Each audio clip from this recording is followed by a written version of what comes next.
Please note today's briefing focuses on the epidemic situation, so we welcome questions related to that.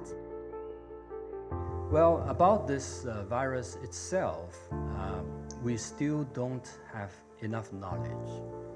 So there are still some work to do.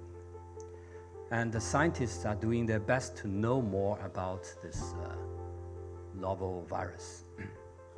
But based on the analysis of genomic sequence, what we can know now is that this virus originated from nature, not man-made.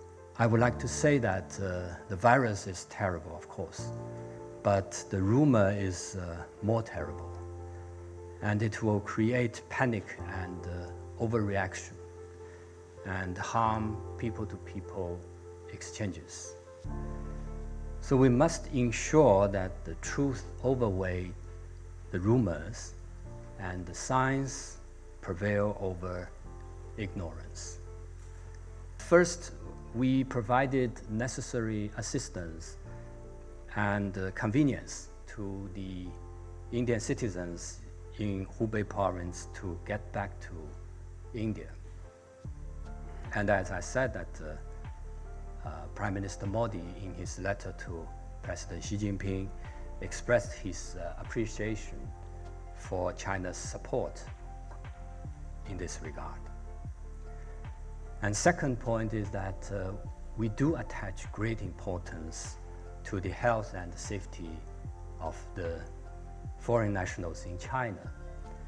And we will take good care of Indian citizens in Wuhan like our own. I did learn from my colleagues in Wuhan about the situation of the Indian students living there before this briefing. They are taken good care of with good health, with sufficient daily necessities and accommodation and food. And so far there's no report of infection for the Indian citizens in China. Well, first let me repeat what WHO has said.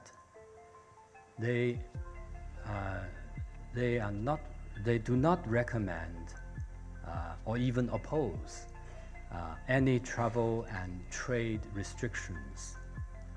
And we should follow the WHO's professional advice.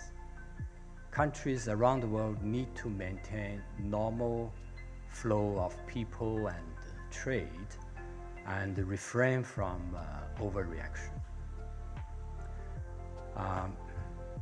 We can understand that some countries take reasonable and necessary measures like thermal screening at the port of entry.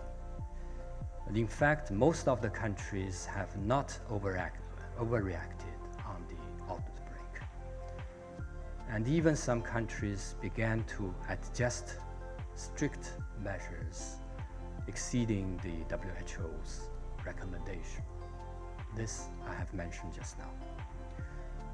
We are grateful that Prime Minister Modi sent a letter to President Xi and ensured the readiness to stand by China and provide assistance that India can to face this challenge. These acts of goodwill fully demonstrate Indian people's friendship with the Chinese people. In the short term, the downward pressure on China's economy is increasing, and which will have some impact on the global economy. But in the long run, while the epidemic is contained, China's economy is back on track. Its impact on global economy should be gradually mitigated.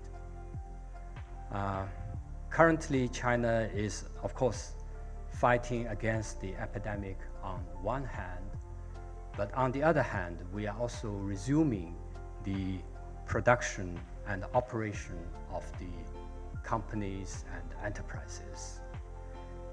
So as I just mentioned, the Chinese government is taking various measures to restore and resume the production of the enterprises, and the supplies will gradually return to normal.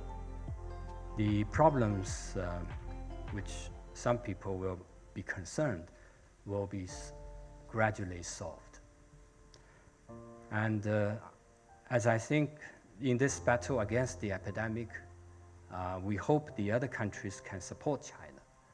The earlier we win this battle against the epidemic, the supply chain will be resumed earlier.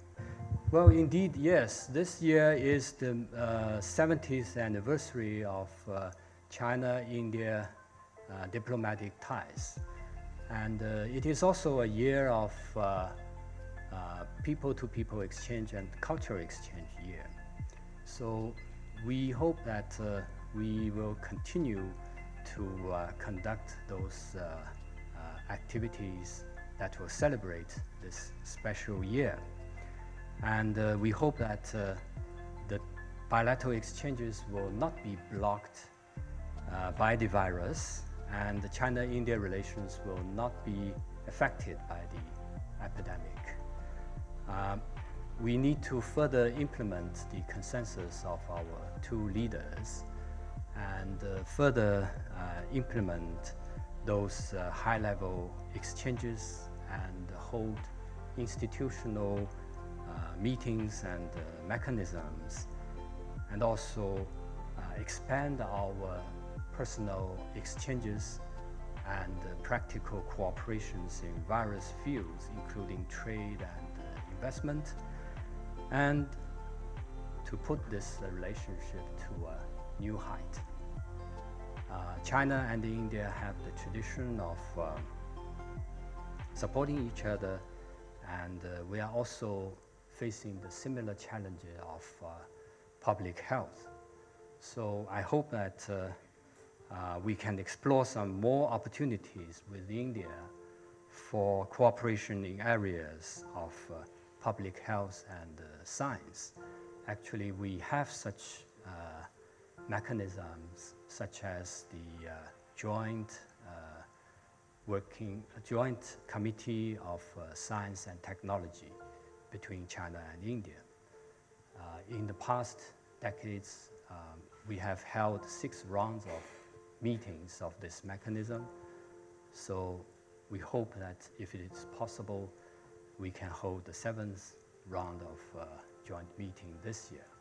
And that could be an example for our cooperation in this field.